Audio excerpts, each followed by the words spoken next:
रखता हूं जनाब तोल तिरुमावळवन, who is a prominent activist and a political leader from Tamil Nadu. He is the founder and president of Viduthalai Siruthai Katchi and he's been elected twice in the Lok Sabha in the year 2009 and 2019 from Chidambaram constituency of Tamil Nadu. A hearty welcome to you, sir, and the mic is on to you. We would like you to give your advice on our conference of Babri Masjid, a victim of injustice. Good evening, everyone. Thank you for giving me an opportunity to address all of you on the topic of Babri Masjid, a victim of injustice. When we first came across the judgment of the Supreme Court in the Babri Masjid and Ram Janmabhoomi case, we were disheartened. The first reaction of the VCK, which we made clear through our press release, was to demand a review petition to be filed against the judgment and to wait patiently until there is justice.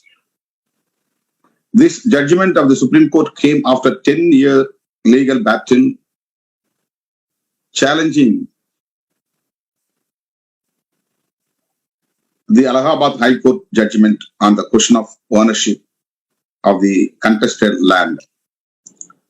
The 5-judge bench Supreme Court judgment delivered in November 2019 does not mention the name of the judge who authored this verdict. This is unprecedented in the history of Indian judiciary. If the judge who authored the Babri Masjid verdict felt that this was a great judgment, he would have certainly laid claim to him authorship and used his name. We are led to doubt that even the judge who authored this judgment does not believe in it. We appreciate two aspects of the judgment. First, the confirmation in this judgment that secularism is the bedrock of the Indian Constitution. Second, that both the placement of the Ram idol in the Babri Masjid in 1949 and the demolition of the masjid in 1992 are illegal acts. The judgment clearly states that there is no evidence that a Hindu temple was demolished to pave the way for the building of Babri Masjid. This is implicitly makes it clear that Muslims have not done any act of illegality in this case. At the same time, this judgment makes it clear that placing the idol of Ram within the masjid and the demolition of the Babri Masjid are both illegal acts. However, in spite of such observations, the Supreme Court has given the land in the hands of the same people who acted illegally. This makes everyone confused as to whether such an approach of the Supreme Court falls within the purview of law.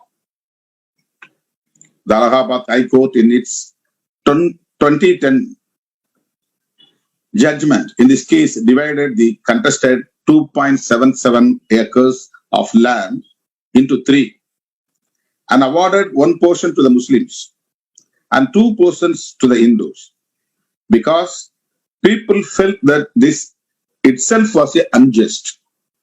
A review petition was filed in the Supreme Court in the belief that there will be justice there. However, here, the Supreme Court has ruled that even that 1/3 portion will not go to the Muslims. The Supreme Court had appointed a mediation panel in this regard, which in turn submitted its recommendations to the court within a sealed cover. It is only after receipt of this sealed cover did the Supreme Court commence the final hearing on this matter. when we read this judgment, we get the feeling that this judgment would have been authored on the basis of the recommendations made available in the sealed cover, more than being a judgment made on the basis of law. This appears to be a judgment made with the protective sentiment that law and order should not be destroyed. When all other state apparatus have been dismantled and destroyed beyond recognition, people looked up to the Supreme Court of India as their only savior. We are unable to say that their hope has been resorted by such a judgment. Here, I wish to state that in the ideological battle between democracy and Sanathan forces, the VCK will always stand on the side of democracy. Everyone is under the assumption that we are on the side of Muslims. No, that is misleading. We are standing on the side of democracy, on the side of justice. When the first protests took place against the judgment in Chennai, I reminded everyone that we were rallying not against the Supreme Court judgment, but rather against the fascism behind the Supreme Court judgment. We are not against Ram. We are against the fascist forces who misuse Ram's name. We do not oppose a temple for Ram or a temple for Hanuman. It is just that at the site where the 400-year-old Babri Masjid was demolished, the right demand is for the Babri Masjid to be rebuilt at the same spot. In the 1045-page judgment of the Supreme Court delivered by a 5-judge bench, which included the Chief Justice of India, over 160 pages involve references from Puranas simply to emphasize that Rama was born in that place. There is no other evidence in favor of Rama's birth in this judgment. Rule of law means the judgment can be returned only on the basis of the evidence. The Supreme Court, the last fortress that is meant to protect Indian democracy, heard the Babri Masjid case. The Hindutva argument has always been that the Babri Masjid was the place of birth of Ram, and that the mosque was demolished only because of it was on Ram's birthplace. However, the Supreme Court itself searches for evidence of Ram's birthplace only using the Puranas.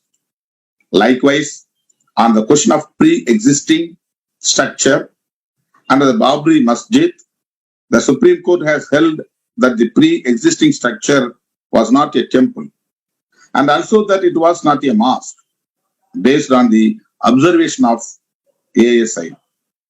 The question which requires jurisdiction was whether there existed a temple and whether that temple was demolished to build a mosque. Any other questions are superfluous. As per the ASI report, which the Supreme Court accepts, there was no temple at the site where the Babri Masjid stood. If there was no temple, it means there was no Ram temple. No Ram temple was demolished in the construction of the Babri Masjid. That gives rise to the pertinent question: why was the Babri Masjid demolished? The same Supreme Court which held that placement of the Ram idol in 1949 was illegal, and that the demolition of the Babri Masjid in 1992 were illegal, has given the 2.77 acres of land to the very side which carried out the demolition. We do not want to criticize the judgment of the Supreme Court. We merely want to place on record that it was injustice. This is a judgment which has not relied on documents or witness, but on the Shastras. It appears that all the 5 judges were led by a single fear. If Muslims are deprived of that land, there will be peace in India. If Hindus are deprived of that land, there will be unrest in the nation. That is why Modi said, there is no need to celebrate this as a victory or as a defeat. If Hindutva forces had lost the legal battle, would this have been Modi's statement? There has been no national level debate on the issue of this judgment. Media in India so heavily curtailed, so deeply gagged that they cannot even hold an open debate about this judgment. This threat to the media is what constitutes fascism. Today I speak here because I am opposed to Sanatana fascism. Fascism might be an Italian word that applies to Mussolini, but in India, fascism has another name, Sanatana. It is this Sanatana that denies justice to the minorities, which upholds the fourfold Varna system, which discriminates people on the basis of birth. VCK's history of opposing Hindutva forces is not new. Even in 1990s, as an emerging movement in Madurai, we ran a campaign against Advani's Rath Yatra. Our party, our movement has always led the struggle against religious majoritarianism and sectarianism. Thank you for giving this opportunity.